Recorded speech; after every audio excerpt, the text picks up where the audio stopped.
here tonight, folks. This isn't a replay. It's June 26, 2026, and we're live. Or maybe it's a future recording that we re-recorded. And we're just that intuitive, and the whole thing is Al. AI. I actually heard an old person say, "What's with all this Al stuff?" What, AI? Now it looks like an L. Wow. Okay. That's funny. You're looking pretty passionate with that mango. Oh, it's so good. I'm happy. Mango. I feel like this one actually, for some reason, it actually was good. You can't go wrong with mango. No, you can go pretty wrong with mango. Like I got a few of these mangoes and they were so brown on the inside. And I'm like, what the heck? Maya's here. Hi, Maya. Hello, everyone. You know who I saw last weekend at a powwow? Who? Maya. Oh, really? Have you met Maya yet? Nope. Really? It'd probably be another 3 years because it finally got you 3 years ago. Just last week, the other weekend, it got you to eat a pizza, and it's already been 3 years. Ago. Well, finally in a place where I can eat one of the Brooklyn Boys pizza. I know, right? Brooklyn Boys. Okay, folks, if you're wondering what this countdown screen is, this is part of what we were doing while we've been live in a couple of weeks. 3 weeks. This is a bike ride around Lake Paris, right before what's called National Trails Day we'll be talking about tonight. I decided to go out Friday evening there about 3 weeks ago, and 3 weeks ago, and hey, I'm there. Let's ride the bike trail around. It was glorious until I had the headwind and had to ride in a headwind 2 miles across the dam. That was the longest 20,000 miles of that 2 miles of my life. It was so headwinds really should slow you down on a bicycle? Oh, big time. Local bike path. I'll go out, I'll ride 3 miles up to Washington Street up in La Quinta, and just puffing and going, because usually always the winds in Coachella Valley always blow out of the west. And then when I turn around and head back, I'm just cruising. I'm going at least 3 times faster than I was going the other direction originally. Wow. Yeah, it just moves you right along. And I'm going to a headwind. You can see the bike's moving around a bunch because of the headwind. See the grass moving. And the trees. That's why it looks like I'm riding drunk. Okay, sharing is caring. We've got 7 minutes and 19 seconds till we are live, like on video. Okay, I'm doing my sharing. We have to eat this mango. You eat that mango? Yep. Can you make sounds with it, like oh yum yum, like passionately? It's just really good. This was a good one. Can you describe it like you're in a romance novel? No. Not even that one that was about Kentucky Fried Chicken and Colonel Sanders? So messed up. That was such a messed up book. That's why it was removed. It was removed? Remember you had to search for it? Yeah, we did. And I actually found an audiobook, and that's how I did it while I was working. I'm just like, the stuff we do for our audience, remember we did that show? It's been a couple of years now, at least. You found an audiobook of it? Yeah, there's an audiobook on YouTube. Shoot, really? That's funny. It was nuts. It's just, I'm looking for the sharing icon here. Jump comments, live chat. Okay. Anyway, there's the share. So, yeah, we had to do that review of that book, and we did it as a joke, and it's just like, oh, this is torture. It was horrible. I mean, I read it, but it's like, I'm sure I could have spent a lot more of my valuable time. It's a little more valuable. That's one of those things you had to endure. Okay, I did my sharing. I'll do that in a moment. People watching, well, they're slow and coming on tonight because we've had replays the last couple of weeks. Even this week was busy, couldn't get the live. Usually I get like the video, the promo up on Wednesday, and then go out to this afternoon. Busy, but folks, we're going to be live the next couple of weeks. So it's so nice when you come across a great mango. Yes, and it's actually like ripe, evenly ripe. Can you eat it like brown? When you eat it, can you sound like what was that like romance guy from the 2000s and 90s? God, what's his name? This is like romance novels based off of Fabio. That's it, Fabio. No. Oh, here comes that hill. I'm already battling a headwind. By this time, I've been like battling the headwind, and it's pretty strong. And I got to go up this hill, and You'll see how much I slow down. Slowing down. Come on, James, you can make it. Get up that hill. But you know you made it, right? Yeah, I made it. It's on the video proof right here, but yeah, I'm chugging up that sucker. And I'm at the top and cruise down. And there's a big old lake and boats going by. And downhill.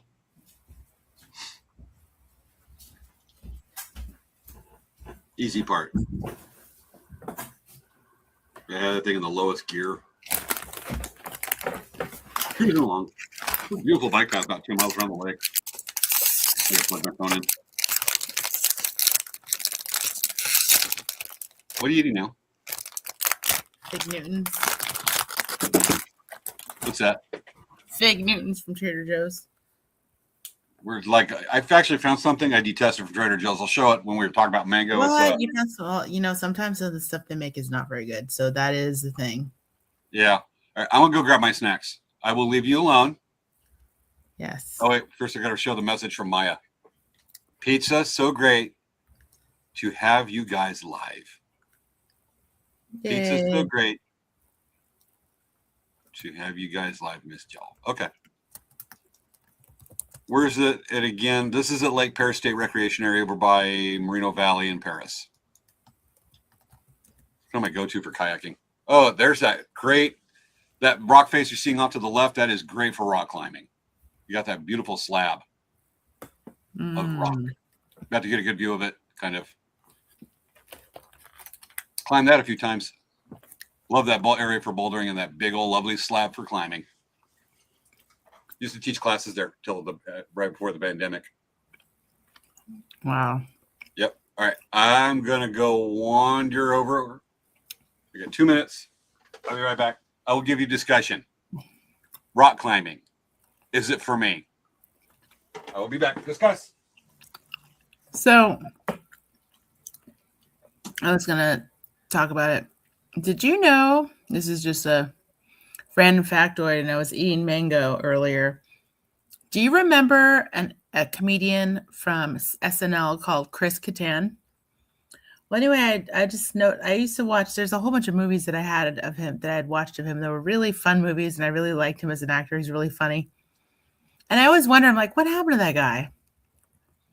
Well, turns out that I guess he played a character called Mango. And apparently his character, while he was filming SNL years ago, he actually really injured himself in a skit, and they had to go to emergency and have surgeries and whatnot. And he actually injured his back really bad. Oh, and really bad?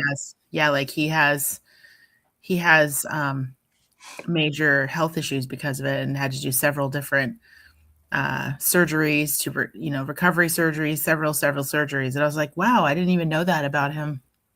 But anyway, I just thought of him because I was eating a mango, and I'm like, mango.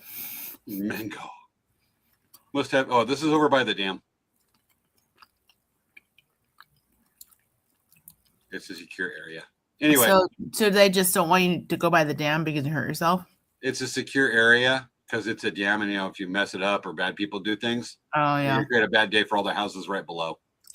Yeah. But they got the bike path that goes right through there, but they quarried and stuff this off this mountain that they built a lot of the stuff for the dam, which we're about to see. Cool. Right at the end of the countdown. Curtis has been through here, and Curtis is on. Howdy, Curtis. And Wendy Hodge is on. She says, hi, everyone. Hi. And then Maya says, I got to change snacks too. Oh, I got an important decision to make which snacks. You get water. Oh my gosh. Shoot. There's 2 people on e-bikes. Curtis, see you Tuesday. We got that kayaking group, that youth group on Tuesday at Lake Paris. They're going to be there about 10:30. I plan on rolling in Lake Sail Cove about 8 o'clock.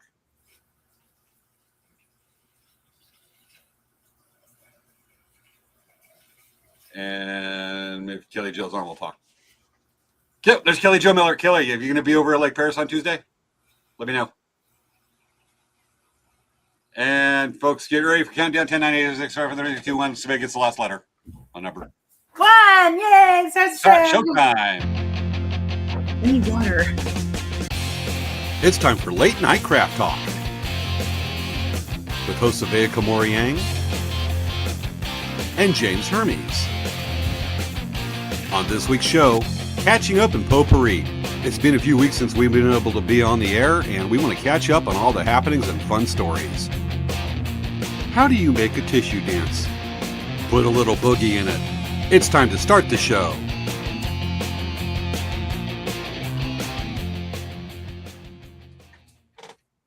Hello, everyone. I'm working on putting our little thing up there. Hello, everyone. Welcome to this week's episode, a sophisticated craft talk on a Friday night evening. Later, what did you just do? My camera looks like it's so fuzzy. Doesn't it? Yeah, I was going to say that earlier because you got like weird lighting and it's a little better. Okay, it's better. Okay, folks, we are live. Our apologies and thank you for your patience. We are back. We didn't have a show last Friday because we got so busy. Couldn't even post that. It has been nuts, spring pile season for both our businesses and a lot going on, but we are live. We are back the next few weeks live. Awesomeness. And I'm looking at all these people saying, we're there. Okay. Like Kelly Joe's like Paris today. We'll talk about that. Okay. So welcome everyone to Late Night Craft Talk. It's our weekly show that we do every Thursday night or for Thursday. Friday night from 9 to 10 p.m. Pacific Standard Time. 9 to 10. Oh my God. I was like, what the heck is wrong with me? So from 10 p.m. to 11 p.m. Pacific Standard Time, we always pop on about 10 minutes early and we kind of chat and share the feed before we get our show live right at 10. We have been doing the show since the pandemic. We have been trying to keep our business visible to the world. And by doing the show, we're kind of keeping ourselves visible and just kind of using this as a way to update you about what's going on with our businesses, et cetera. And always it's a nice chance to get to know us as individuals who run our businesses. So anyway, please like and subscribe to our Facebook pages, our YouTube channels, our Instagrams. Make sure to follow and like us all. You'll be notified whenever we have a live video. So it's pretty much an advantage. We are very, very likable. Yes. So, okay. Hey, James, what's going on with Elk Rack Traders? Okay. We just got off. Well, there's a fair amount to share here. A little bit of picture time. So first off, got announced we've got our new show coming up, plus a regular one we do. Let me get that over. Let me get that up. Okay. So we will be 2 weeks. We will be at Wrightwood Mountaineer Days. It's kind of this pretty much a small show we do. We do it. It's fun to see some people there, get up to the mountains, and it gets me out of the heat of Indio for a day or two. This year's one day. We will be there. Look for us on July 11th, just a couple weeks away. We don't do a full booth setup there because it is limited. It's kind of, we're in a main street of Wrightwood, which is at about a 4-degree angle descent. So we bring blocks and stuff, and it's just kind of difficult. And we're only there for one day. So we bring our Palm Springs setup that goes up pretty quick, but look for us there. Also a new show for us that we're doing. Thank you, Melody, for that. Talking us into it. The Lakeside Summer Stampede, Lakeside Rodeo Grounds. Now, a lot of you watch the show know that we love Lakeside. We've been showing at Lakeside Rodeo since 1997. We've been showing at the Bulls Only Rodeo.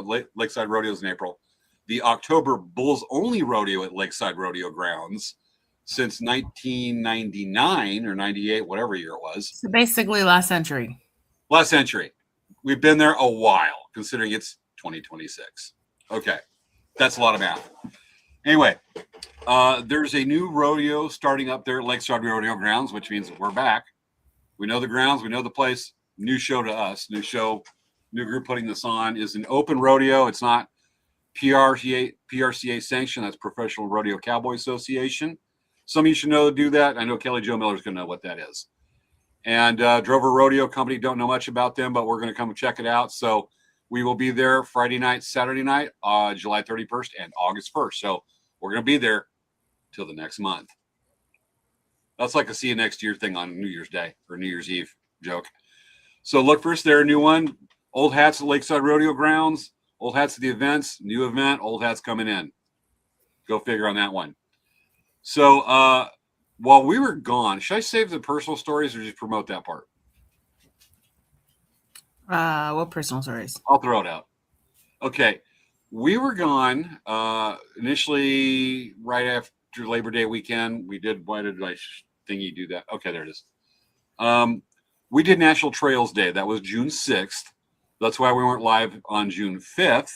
I was at Lake Paris doing that. And that's the group we had come out to do a shoreline cleanup out at Lake Paris. We had 63 people come for the shoreline cleanup that I typically host. I bring out a bunch of, I brought like 14 kayaks. Of course, obviously not everybody's going to get in them, but we had a big group that was going over collecting all kinds of trash. And we actually used a canoe to haul a lot of the trash. There was so much we had. Big shout out and thanks to Doug Cheeley for overseeing the kayaks. And you can see the group there with on the upper left with my pack raft in front and me posing right there. Big thank you for coming out and helping out and being safety for the kids out on the boats to Curtis Youngberg and Kelly Jo Miller, who were there that day. Y'all amazing. I hope to see you Tuesday. Holy crud, they collected a lot of trash from Alessandro Island. Yes, they did. That's from Curtis Youngberg. So, yeah, that was there. And then Kelly Jo Miller says she was there today. I'm jealous. And hopefully we'll see you Tuesday because we're actually working with a Jewish youth group this Tuesday at Lake Paris, teaching them how to kayak. We did it last summer.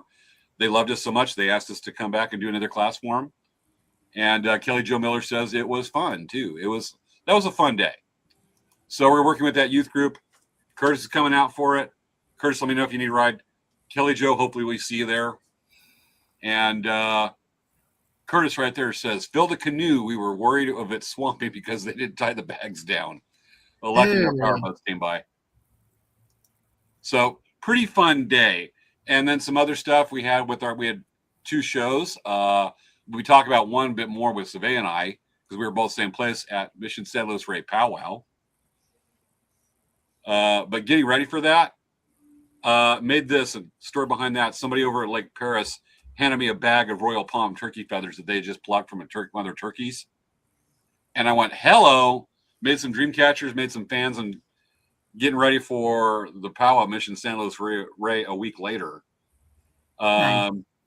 That's the only picture I have from the powwow. For some reason, I didn't take any photos. But I did go out and ride my bike out to the coast on a bike trail behind the mission. So that's the only photo I have of that weekend. I'm like, where'd the others go? So there's that. You did take a fun video of you eating the pizza. I got that queued up. We're going to play that. But the weekend after that, which was last weekend, Saturday and Sunday, was Powwow by the Sea at Imperial Beach. That is such a fun powwow. That's a picture of the booth.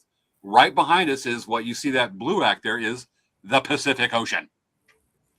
Folks, you almost cannot go any further southwest in this country than right there. We could see Tijuana. It's like 1.25 miles away, maybe 1.5 miles. And we're right there, right behind the booth is the Oceanside or Imperial Beach Pier. Always fun, great weather, loved it. It's better than 110 in Indio. But one of the things I love about it is every year they have a group that comes out and builds like a sandcastle thing. And they build different things based on the theme of the powwow. And this is the pictures of the sandcastle. This is right behind my booth at this powwow. And Wow. these guys come out, work through the weekend during the powwow and make this. And it is just so phenomenally cool to see what they do every year. This is not the first time I've shown their sandcastles from this powwow with their sculptures on the show. But look at the detail on that sucker. Honoring our neighbors, 70 years powwow by the sea. So you know what? That means that it shares a birthday with Disney. Does it really? Yeah. Or close. Actually, maybe no, it's 70 because Disneyland opened in 1955. They've been celebrating their 70th anniversary for the past year. Gotcha. So yeah. So one of the things I love about being at this powwow is when we get done, and it's always Father's Day weekend. When we get done, we try to close to go down to the end of the pier and eat dinner. And when we get done, we get to see, it's always about sunset we do it, and we get to see scenes like that from the powwow. There's a reason we go down there. Fun people, great crowd, love the location, and the beach. Never mind, you can't really go to the beach because of the sewage leaking from Tijuana and coming up. But you get scenes like that, the sunset, easy to see why we love going down there. And that's all we got from Elk Rock Traders right now. Well, I got a couple things. I got some stuff lined up for Potpourri. But that's the announcement we have. We have the 2 shows coming up. You can still find us at Palm Springs Village Fest on Thursdays. We were there last night. God, that was a fun night. Wonderful crowd. So that's what we've been up to. And now I am going to turn this over to Svea by the official transition question of, hey, Svea. Yes, James? Act surprised when I ask this. What's going on with Dancing Bear? Oh, I thought you'd never ask. I was going to eventually. Yes. So we actually have been tremendously busy. We had our San Luis Rey Powwow Pizza, Dancing Bear / Brooklyn Boys Pizza food booth at the San Luis Rey Powwow. In case you guys don't know, there's actually a restaurant in Oceanside called Brooklyn Boys Pizza, and that is owned by my husband. Is one of him and his partner own that shop. And I've been trying to tell everyone about it, and I feel like people don't know still after 3 years. They still don't know that we have a pizza shop. I have told, and so what we did at the powwow is we had set up with our Dancing Bear canopies where we were set up, and they're like, wait, you're not here to sell beads? I'm like, no, my husband has a pizza shop 10 minutes from here. Brooklyn Boys Pizza. Yes. And the thing is that we've been telling people for years on this show and on our Facebook page and our Instagram pages and everything, and telling everyone that James is emailing me. And what? You weren't paying attention. I was like, and everyone. And you're like listening. Now that you got my attention. But yeah, so many people stopped and were like, oh, you guys have a pizza shop? I didn't know that. Or they said, oh, I know Brooklyn Boys. I was like, yeah, that's my family. It's a family business. Oh, okay, cool. And it was really cool to set up and kind of do something different at the powwow than we normally do because it's so much work. This was a lot less work, which I was very happy about. It was a lot less work, a lot less work. So it actually made it really nice. But we just sold a lot of pizza, and a lot of people were excited, and we gave out coupons, and we delivered pizza to the drum groups, and we delivered pizza to families. It was awesome. Like, our shop was 10 minutes away. So that was a really good thing. Additionally, we have been just busting a move with our bead orders. So that has been keeping us tremendously busy. I just ordered 10 more thousand tubes of beads. Tubes for the beads. That's this many. Yeah, like that means that we have literally processed. We are at the point we processed 20,000 tubes already. I've still got a ways to go to 20,000. You have a ways to go. I'm done. And then yesterday we got a phone call from a show that I've been trying to get into. It was interesting. For those of you who don't know, we're a tulip distributor. I'm actually wearing a t-shirt today. I was going to ask about that. Yeah. So we're actually, just in case you guys don't know, I tell everyone, but apparently people don't realize it, but we are actually we are a distributor for Tulip here in the U.S. Tulip is actually a Japanese company. They make the best beading needles, hand sewing needles, quilting needles, needlepoint needles, scissors, crochet hooks, knitting needles, all that kind of stuff. So, side note. And then, so we actually called this one shop while we were in Chicago when we were at the H&H show. And because I went in to go visit one of our customers in Chicago, and she's like, "You guys really need to be set up at this show called the Autumn Needlepoint Reunion. You have to be set up at the show." And I was like, "Okay." And so she gave me the number of the organizer, and I called them, and the conversation was, "You want to sell what? You want to sell needles at the show? You're not gonna." She's like, "You think that you're gonna be able to sell enough beads and needles at the show? Is it gonna be worth your while?" I mean, Yeah. And then that was the conversation with her, and she's like, and I said, yes, I want to set up." She's like, "Okay, well, I'll send you our application and I'll be in touch." I'm like, "Okay." She kind of, I didn't think that she was going to actually reply or call us back, because it just kind of was, it was kind of a weird conversation, you know, like this vendor they kind of coordinator. blew you off. And then I love Well, that. I don't think she really blew me off. She just didn't know what tulip was, and she also didn't think that people really use beads in needlepoint. But anyway, she said that she had messaged a bunch of the buyers for their stores, and they said, "We want tulip needles. We only use tulip needles." And so she called me yesterday, and she's like, "Everyone wants you to be at the show." I'm like, "Oh, cool." So we are going to be at the show, and right now we're still trying to figure out if we can do Santa Ynez powwow, because it's the same weekend. And just being, yeah, and just being limited in our timing, limited of staffing, I have to kind of really go over with it to see. So that one is maybe not going to happen, but we are going to go to the show, to the Autumn Needlepoint Reunion.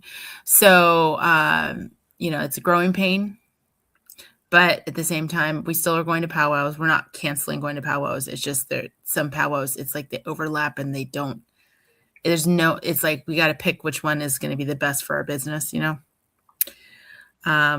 But yeah, so we're going to be going to that. I'm super excited about it. And then also we're going to be opening our registration for our bead retreat very soon. Isn't it a cruise? So this year, no. So this year it's going to be at the hotel again, because I still don't have I needed people to have enough time to pay on the cruise. So I have to announce that, because basically it's like 6 months. It's like 6 months before the cruise, or 6 months before. It's about 6 months before we have to pay the cruise fees. So yeah. I want to give people enough time to save up to pay for the cruise. But yeah, the cruise is an event on Facebook. Yes, I'm changing the date to 2027. Okay. So it's going to be October 2027. It's going to be around the same time as our bead retreat. So the final dates are going to be announced once the travel agent gets back to me, because they still haven't announced their dates yet for the cruises in 2027 in October. And then on top of that, we have the Bead Shop Hop, which is coming up again in September. And we are in the process of finishing up and finalizing the brochure. We just added OC Beads to the group, and unfortunately Bead Station closed. That owner had retired. Did you say OCB? OC. Okay. I'm just remembering. You remember OCB Beads back in the 90s? Yes, I remember OCB. Gary and Lori Fuller, who actually kind of still watch the show. Hi, Gary and Lori, if you're watching. Hi. They're living in Northern California now. So Orange County, it's OC Orange County Beads. They just joined our group, and so we just had a meeting to talk about a little bit of shop hop, talking about some sponsorships and some great stuff happening this year for our shop hop. So really excited about that. And just make sure to kind of really watch all of our social media, because we're going to be posting a lot of information about our bead retreat, the bead cruise, the bead shop hop, the powwows coming up that we're doing. We're doing San Manuel and Bishop in September. So those ones, it's a lot going on. Yes, there is. And don't forget with the bead shop hop and P word. Not P, but P word. IZZ. Oh, pizza. Okay, maybe we're getting ahead of ourselves. Oh, you're saying yes. Bead shop hop and Brooklyn Boys Pizza. Yes, so we're gonna do a Dancing Bear Beach Shop Hop combo again at the Beach Shop Hop at our store. So we're gonna be so one of the things we're offering at the powwow is we're offering a bead happy bead meal, and that was 2 slices, a soda, and some beads. So we'll probably bring that back around. A lot of people really like that. So that's something that we're going to be doing. Definitely. Coming up. I got to give a shout out to Brooklyn Boys Pizza. Svea posted a video. Dan recorded it. Svea posted like a couple days later. I had never had it. I was never in a position to be able to go over and have the Brooklyn Boys Pizza. Finally had it Saturday night of San Luis Rey Powwow over in Oceanside. Svea came over and says, "Eat this." And I'm like, but I don't really do pizza. I mean, I really do the pizza very often. And she's looking at me like, basically, she did this. And imagine my eyes turning red and glowing. Svea's eyes can glow red. We learned it that night. I'm messing around. No, she got it. Was said probably about time. And this is, and I'm having to play it from Facebook. This is the video that Dan did. And this is my serious reaction. It was pretty darn good. Let me share screen, window, just go entire screen. This one, also share system audio, share. And there we go. And hopefully the audio comes out. Let me take the acid off. Hold on. Okay. Yeah. All right. Go ahead. I'm going to try this gourmet from Dan and Brooklyn Boys with a Z pizza.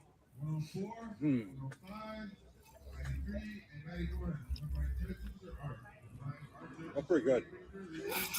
That is pretty good. My superior intellect will give it 4.999999999. I'll try another one. All right. Go ahead. It was. We stopped the video. It was actually really good. You get the regular pizzas. You can tell some are good and all that, but this is just the cheese and the dough, and you can tell right away in one taste that they are using quality dough, quality ingredients on that, and it shows in the pizza, folks. I'm being real honest. My mom and I were talking about it afterward, and I'm like, they take pride in they do take pride in it. It is a good pizza, and it's not just because it's just ingredients that are put in the pizza from the get-go. The start is quality, and it shows in this. So, Oceanside, get it. You can't go wrong with Brooklyn Boys Pizza. Yes, and it's California. It's Oceanside, California, not Oceanside, New York. Yes, it is in California. Why not? It's like going to Tennessee and going to like Nashville or Christy Nieto was at a restaurant called California Burrito with a California flag in it, which I'm sure goes well with some people in Tennessee. It should be called Tennessee Burrito. That's what it should be called. Yeah, really? Okay, I'm just stopping the share screen. Okay, don't need to eat RAM. Maya says I will eventually get out to eat Brooklyn Boys Pizza. Working on it. Cool. Come here. And make him eat Svea at one point. So tonight we got all past the business announcements. Tonight is Potpourri and catching up. We've done a lot of the catching up. So it's kind of a flow of consciousness. Tell us what we got coming up and stuff like that. And there's somebody we haven't seen in a month. Princess Leia. He looks about as tired as Svea right now. Okay. So I got some coming up. We got Potpourri catching up and stuff like that. Flow of consciousness. Folks, can I bring it up? We talked about it earlier. Yeah. Okay. Let's see here. I've got this queued up. There's this thing right here. You see that outline right there, San Diego Bay? And I'm going to get the name wrong, but that's the San Diego Bike Path. And it starts off over this little island over there at the top. And this is actually the path, what's called Bike the Bay. It is put on by a cycling group that promotes outdoor recreation and whatnot. And this is a big fundraiser they do. And they start off over that park over there, about a mile or mile and a half up from Coronado Bridge. And they do this. It's going to be Sunday, August 23rd. I'm going to do this. And you start off over there. It's like you start at 7 in the morning and you ride 25 miles around the bay. And including in that little part you see right there where you ride down and then you go up it over to Coronado Island is the Coronado Bay Bridge. We get to bike, and I probably mentioned on the show, I get to bike across the Coronado Bridge, which is not normally open to pedestrian traffic, much less bikes. And you get to bike it, and I'm like, oh yeah, and that's 2 miles across. I will have epic video to show on the show. The following Friday on that one, because we'll be live the following Friday, and there's going to be some cool stuff to talk about because we go right down there by the naval bases, down all the way down to Imperial Beach at the bottom, not far from where the POW was at last weekend, up through Chula Vista, also not far from a place called POW. I forget what the hell his name is. A POW that happened up until like 2019. A couple places have already POW'd up there by all the big military boats, and then back over the park. So that's going to be pretty fun. I'm really looking forward to that. The only thing is doing all that uphill on Coronado Bridge because it's shaped like this. You got up and then cruise down. And we're starting on that up part. And I'm like, I'm going to start training for uphill because I do not want to embarrass myself going. Yeah, I'm going to have to walk this part. Huh? Shit, I'm going to have to walk this part. Yeah. I do pretty good on uphill, but I want to kill it on that one. Just not to embarrass myself, but go up it and then cruise down and around. It's only 25 miles. It's like, take me like 2.5 hours to do it. Yeah. Not a big deal. So that's going to be pretty fun. Folks, if any of you like to ride bikes or viewers that live down that area, contact me, message me on Facebook or Instagram, and let me know if you want to join. To do that, we will meet up, and we're going to have a cool bike ride on this. So that'll be fun. I'm looking forward to that. It's my second organized ride. My first one out of the Coachella Valley. Usually I do Tour de Palm Springs once a year, but as far as an organized ride, this is my first one outside the Tour de Palm Springs. So really cool. Awesome. And I love that whole area of downtown San Diego. It's cool. And I finally get to ride around the bay because I've kayaked around the bay, but not riding on a bike. So this is different. I'm doing it from land. So I want to share this really quick. Yes. This is today. This was Princess Leia and I. That's today. I bought her a hat. We went to look, this is a close-up of her hat. She was in a stroller today. My mom used, here's maybe a better picture of that. Did she like the hat? She actually didn't mind it. She what? She didn't mind it. She was wearing it when she was making me hold her hand. She went to bark at baby stroller? Yes. We have a dog stroller for her because she's actually she's barking at a dog. She's actually really allergic to grass and whatever, so to include her, we have to put her in a stroller. Okay. But she was asking me to hold her hand. And I have a picture of my mom pushing her in a stroller. That's her little head popping out, looking at me.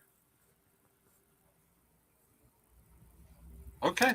So, but yeah, no. So the stroller that I have is actually kind of it's kind of a hidden stability device for my mom. So there's a stroller girl. Yes, there's a Is your stroller mom watching company. this? She's gonna know their secret. Yeah, it's a what? Does your mom watching the show right now? She'll know you the secret. Oh no, I told her. So the stroller is actually a senior stability cart, and it doesn't have the bar that goes across the last two wheels.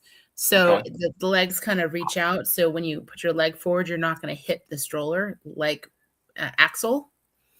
And basically, they come. You could use it as like a shopping cart to like put all your stuff in, and the basket pops right out. But they also have the pet stroller option where you can put a pet inside and push it, and it just looks like a pet stroller. It doesn't look like a stability device. And my mom actually, this was the first time I'm like, hey, Mom, you want to use this? She's like, okay. And so she used it to go up and down the curbs and just all that. So it was really cool.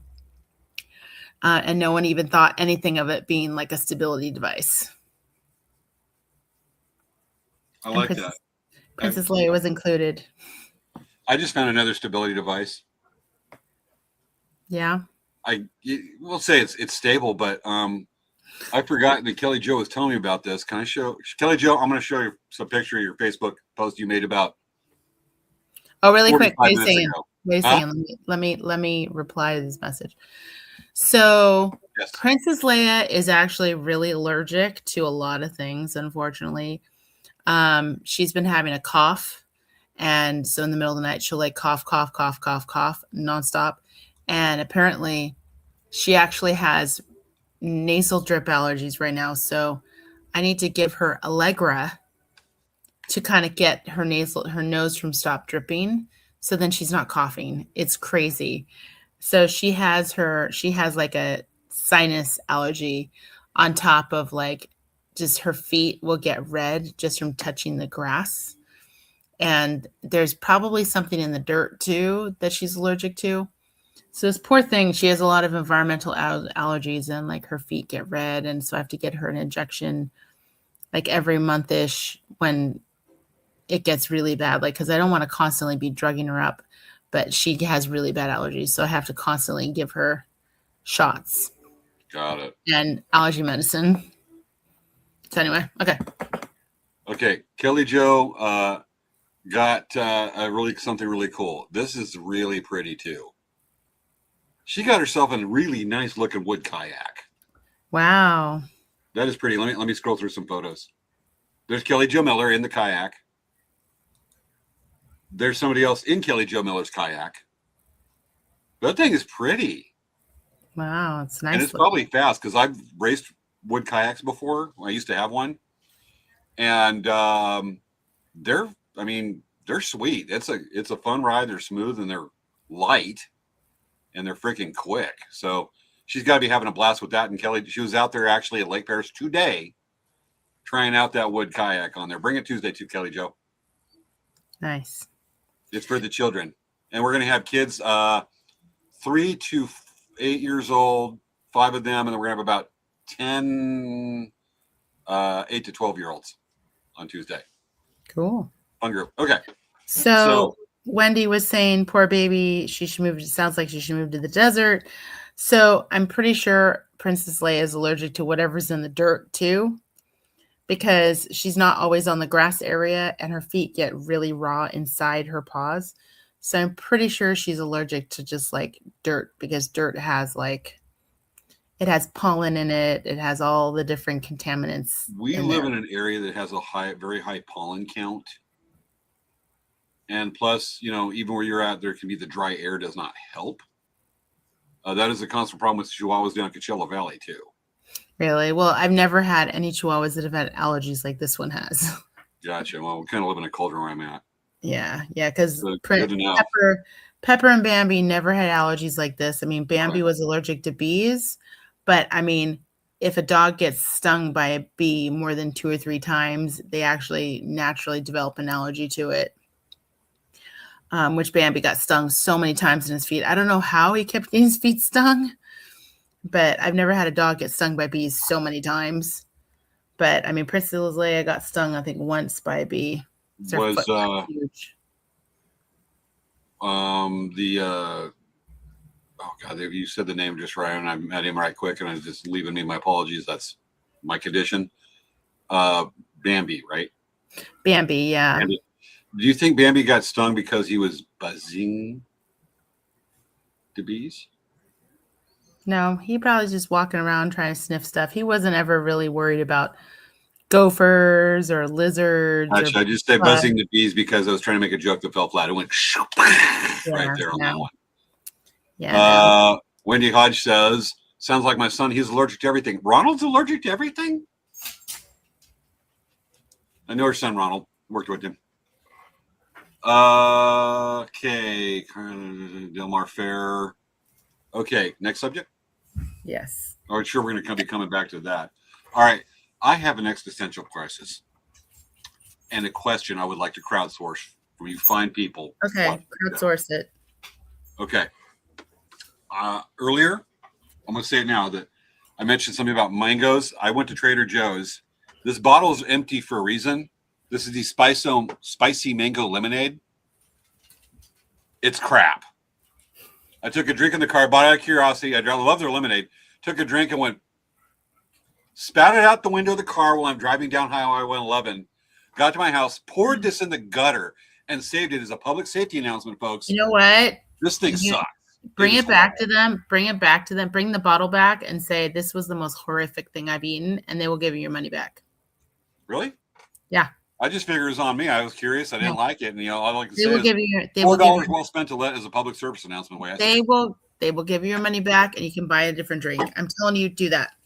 Okay, they will. Yeah, that's why they're awesome. So this is the cookies that I was eating earlier.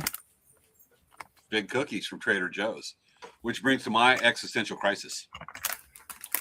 Now I go to Trader Joe's. Now my usual snack I love from them is the Trader Joe's organic corn chip dippers.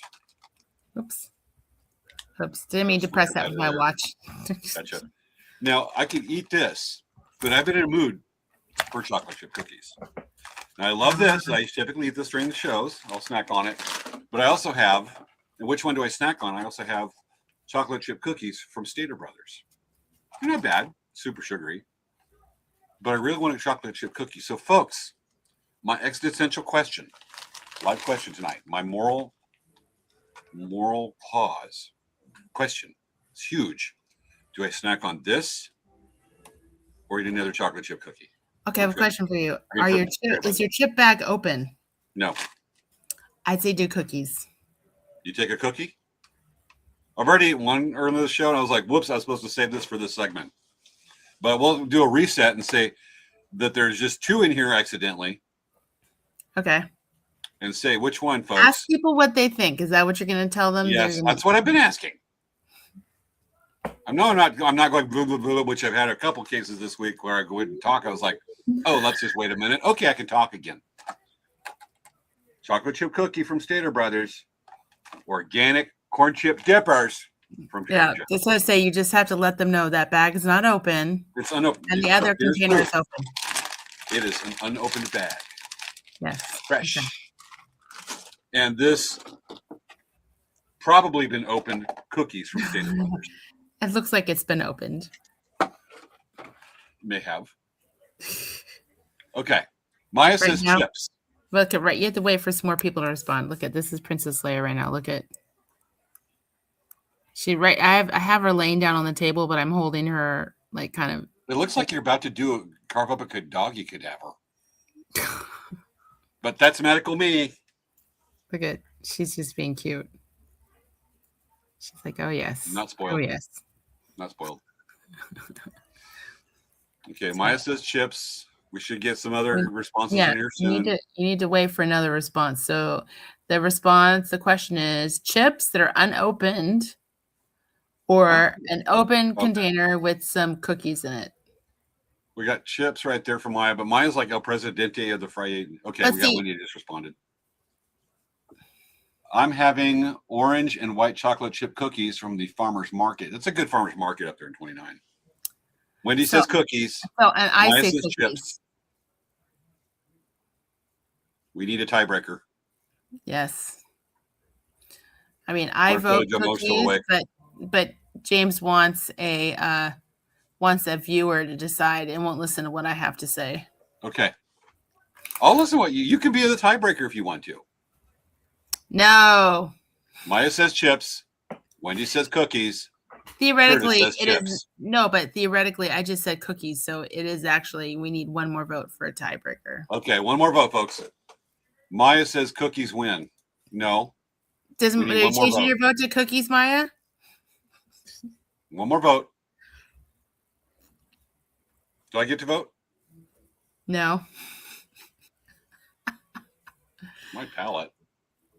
You know, if Princess Leia voted, she would vote however I would vote. I do see that Donnie James Gonzalez is watching. Donnie, text me if you want chips.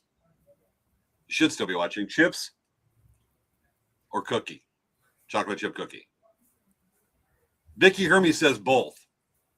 So Vicky basically is doing a vote that doesn't stand for anything. I know. She's just like, either one. That's a crazy cat lady. Ask your mom. She just So posted. Vicky She said, is the "Vote. mom. That's not a vote." Vicky is the mom. I got a text. Donnie says chips. No. Folks. Da, da, da, da, da, da.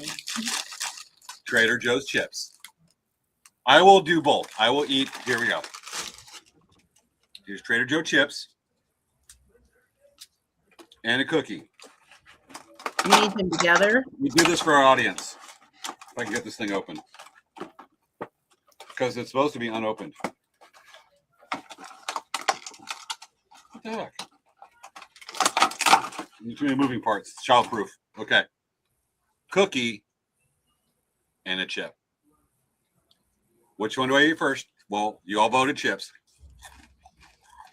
That's for you chip people.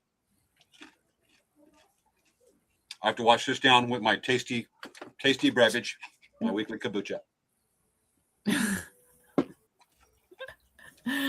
Coffee with the chips? Ew. It's kombucha. Oh, I thought you said it was coffee. I don't drink coffee. I don't really like the taste. Never been a coffee drinker. I see people down there like, oh, you must be Mormon. I'm like, no. Just because, well, I don't like coffee, but I'm not Mormon. It's okay. Some of them like look at it and they're like, I don't know, people think I'm Mormon for some reason. All right.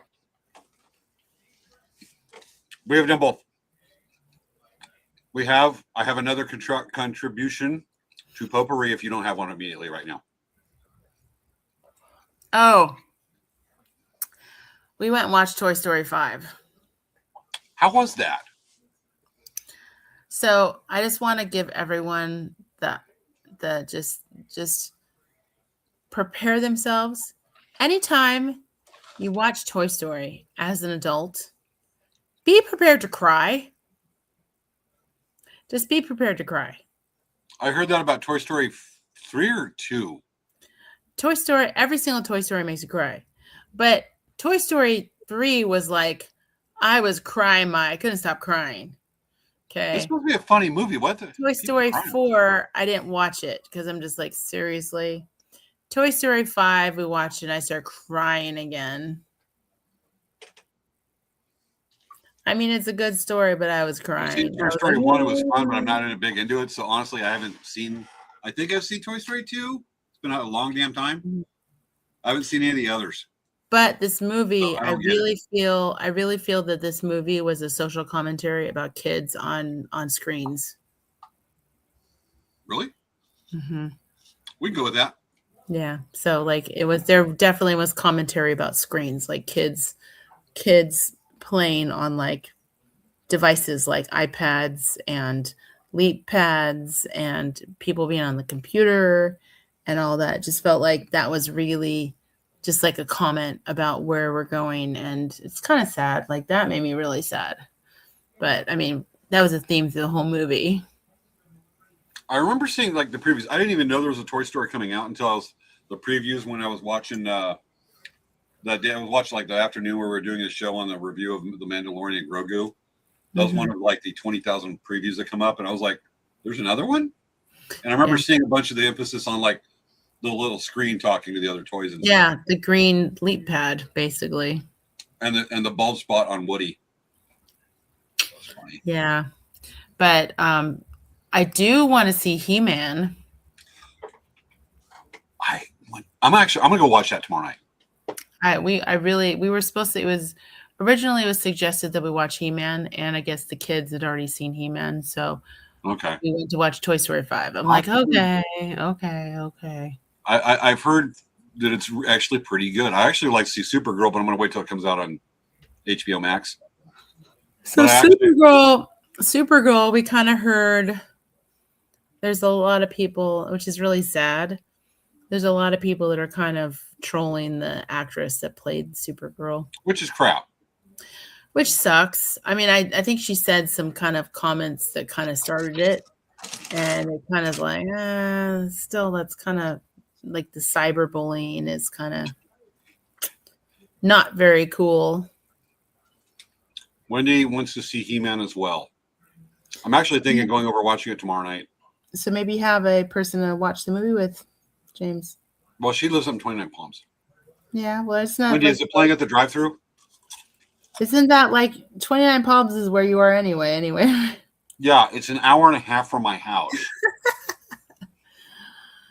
You're still closer to Wendy than I am. You're 2 hours. Yeah, right. Okay. Let's do a mini review. I have multiple coworkers who are Curtis Youngberg. I have multiple coworkers who are parents to 3 to 6 year olds, and they all say when they watched Toy Story 5, they loved it, but it also struck a note. I was crying. When that happened, I started crying uncontrollably. Like I was like, my eyes were dripping, and I was like, oh. Yeah. I'm not going to ask why you were crying, what led to that, because it's going to probably give away the movie. But I'm like, I don't get it. Yeah, no, it's. Is it more of a girl thing than a guy thing? Or is it like both? No, it's kind of like it's kind of like an answer to life, you know. It's like beyond it. That's how deep it is. It's like an answer to your life. I thought that would be 42. That's the answer to every question, not the answer to your life. Oh, that's actually the answer to life, the universe, and everything. That is the answer to every question, but I'm saying this is the like ultimate question. Specifically. Okay. Wendy says, nope, Minions is playing at the drive-in this weekend. There's still a drive-in movie theater in 29 Palms. That's nice. Yeah. Okay. We got 13 minutes left. I've got set up. We're going to do one of two things for our potpourri. I can talk about the 150th celebration commemoration of the Battle of Little Bighorn that was yesterday. And I've been watching that, or we can go play with my CB. What's the CB? Citizens Band. Remember Smokey and the Bandit? CB, hey, Breaker 19, blah, blah, blah, blah. Oh, that would be fun. Yeah, I didn't hear anybody when I was trying it out earlier. I didn't hear anybody on the CB. No one so replied? I think I need a new antenna because I broke it out and I haven't touched it in like 20 years. You were trying to see if someone would reply? I was trying to see if I could hear anybody talking. I think there's a problem with the antenna. Oh. All right, audience, let us know. Do I talk about the goings on, the commemoration celebrations of the 150th anniversary of the Battle of Little Bighorn? That's the one in 1876 on June 25th, 1876, where the Arapaho, Northern Cheyenne, and Lakota killed Custer's command and wiped out a big chunk of the 7th Cavalry. And those have been amazing. Or do we play with the CB? Morse code. I actually used to know Morse code. Conway Twitty's song Convoy. Did Conway Twitty sing Convoy? That song. Oh my God. Let's Google that.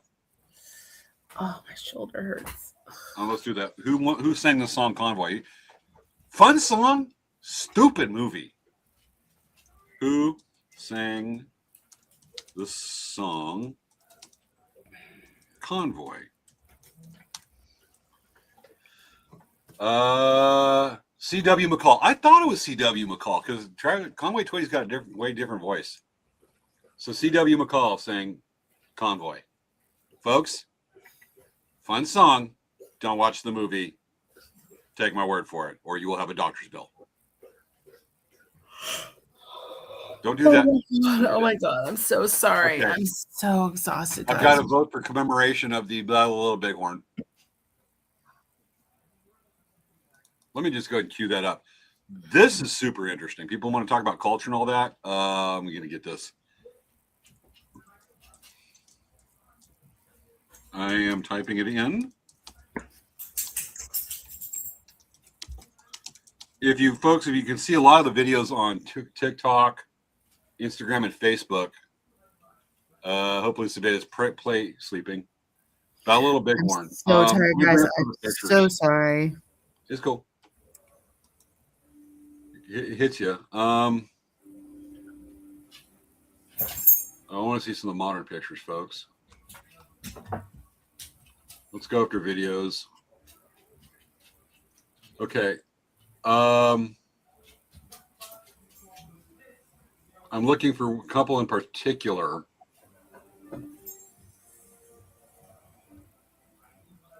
Oh, here it is. Okay, I'm going to share my screen. Make sure to turn the sound off. It's off. So we're not going to play the video just because of time, but if you look at this right here, I'm going to zoom in. The picture in the center, this is the best we can do with this. There is actually a friend of the show, Helen Howard, is actually over at the Battlefield National Monument. It's actually on Crow Agency in southeast Montana. This, folks, if you're not aware, the Battle of Little Bighorn is one of the most outstanding and decisive victories of Native tribes over the U.S. military during the so-called Indian Wars, the 1840 to 1895. And the anthropologists and me and the Native is off the charts. This is cool. What you're seeing there, that center picture, and a little bit more background, is that there's a reenactment that happens on property adjacent to the National Monument, not on the National Monument. The National Monument actually does not allow reenactments or any kind of live fire of anything, out of respect and being reverent to the battlefield itself. What they're allowing is the tribes that were there that fought the 7th Cavalry and wiped Custer's face with it, to come in and do mock charges and celebrations based on the tribal traditions. What you're seeing there is there's actually a drum in the middle with people singing, and people are doing a mock charge with the horses and circling the drum. There has not been, and there's about 500 plus riders that participated in this. And if you think, and this is on the battlefield where it happened, this is not seen something that the actual battle times that by like 4, 5, 6 many warriors. But there hasn't been a scene like this with riding in the circle and the celebration in this area, or scene like this with that many horses in over 100 years, 120 years minimum. We've seen something like this. It is absolutely freaking incredible. And there's actually, and I'll scroll over here. If you get a chance, it's just amazing. What you see right there, and it's not the greatest photo because you've got talk about it centers. These grave markers are actually where General Custer, his command of about 200 people, because he split the cavalry like 2 or 3 places, his whole command got wiped out in the course of less than 20 minutes. And this is that's a graveyard. That is where the soldiers fell and their bodies were found a few days later after the battle. There's actually a video out, and this is just freaking phenomenal. You've got a drummer going on a hand drum, and you've got a native elder out there holding a flag for their tribe, and I believe is the Northern Cheyenne, and another warrior out there with the regalia, whatnot, would have been worn, with a coup stick, and he's out there and he's touching the gravestones, counting coup. If you don't know what that is, counting coup is having something in your hand. This is specific to the warriors of the plains, of holding something in your hand and just touching the enemy and getting away.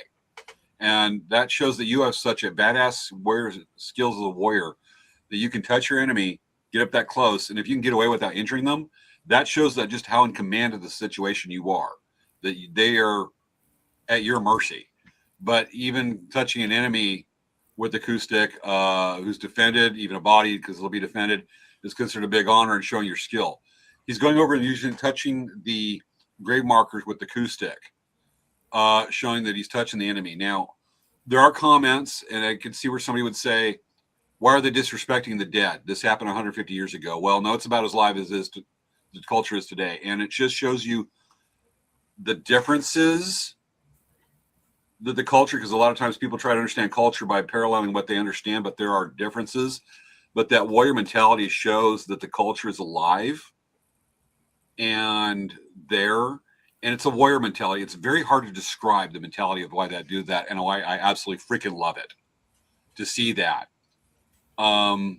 Because this is the tribe that these guys try to go out and kill. these soldiers. And the war ain't over because it's a war of survival and keeping the culture alive. It hasn't changed in that respect. It was the same then. But like I said, seeing that going over there and seeing some of these scenes that we have not witnessed in this century, the only thing missing is there's cars there and people are wearing like Nikes and boots and cowboy hats and wearing blue jeans. But the act of what we have in them and the act and the horse riding and the cause, it just tells you how much really hasn't changed in the battle preserve culture and a way of life, how much it hasn't changed in the 150 years since the Battle of Little Bighorn.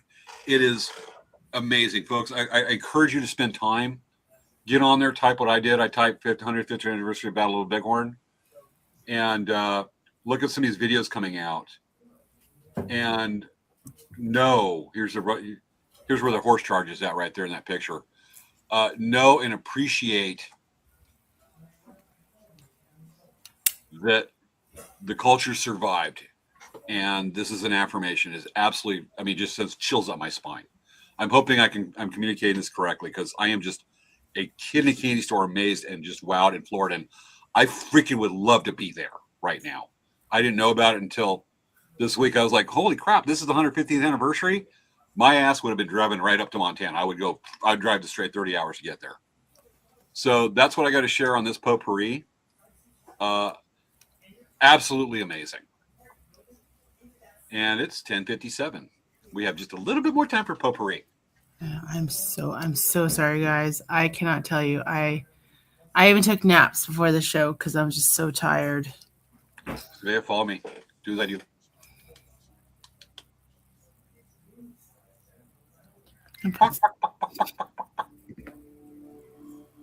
It's only because Princess Leia yawned that you yawned. And then you're like, zoom. But we're going to definitely end it right at 11 o'clock. Try with me again. Simon says. Okay, try this. Because you shake your head no, but you can still hit your hand. I'm fine. Okay. I'll eat a chip for that. All right. Yeah, Maya's asking, is the video on YouTube? Yes, you could go on YouTube and search 150. What was that? Pull up this thing again here. Type in, I did this just as a general Google search. 150th anniversary of the Battle of Little Bighorn. Yeah. Actually, tomorrow, Sunday night, I'm going to rewatch, and you might want to check this out. This is a movie that came out back in like 1991 or 92. It's called Son of the Morning Star. It was a miniseries, a 2-part miniseries on NBC, I believe. And it is about the Battle of Little Bighorn, the events that led up to it. It's about Crazy Horse, who was at the battle, played by Rodney Dunn, and played, I forget the name of the actor that played George Armstrong Custer. And the point of view is from both movies, the narratives are told from a Lakota woman who was who's at the battle, and Libby, who is the name of Custer's wife. And it talks about both, and it is incredibly accurate. And it's a movie that tells you not just one side of the story. Typically, this is told from the European view, not the native view. This has views and commentary from both sides, both points of view, and it tells you how this thing built. And it's pretty damn good at showing a balance that there's two sides to a coin, 2 parts to a story, 2 narratives. It is really well done. I remember elder I worked with for a long time really encouraged this movie. He says that nobody's innocent on this. There are fingers to point, things to blame, things happen on both sides.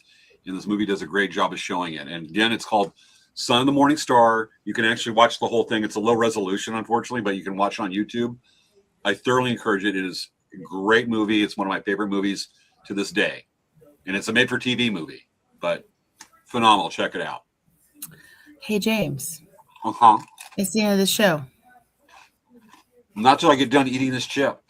So just so you guys know, next week we're going to do a show about marshmallows. We're going to have a marshmallow show. I wanted to do it for this week, but there was so much going on this week. I couldn't even prep anything.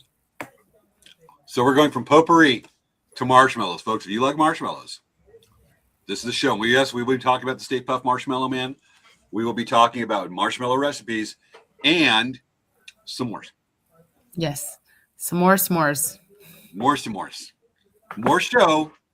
More shows. Yes. I'm running out of puns. Okay. We might as well kill it. All right, guys. It's been a pleasure. We really hope that you enjoyed our just chit-chatting. And of course, we always welcome you to come and visit us at any event we're at, or come visit us at our locations, whatnot. Absolutely. And, eventually Maya will meet Svea and vice versa. Eventually.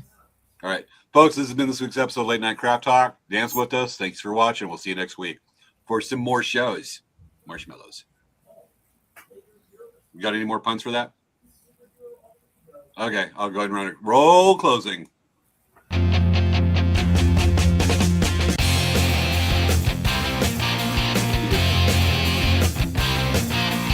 Follow me today.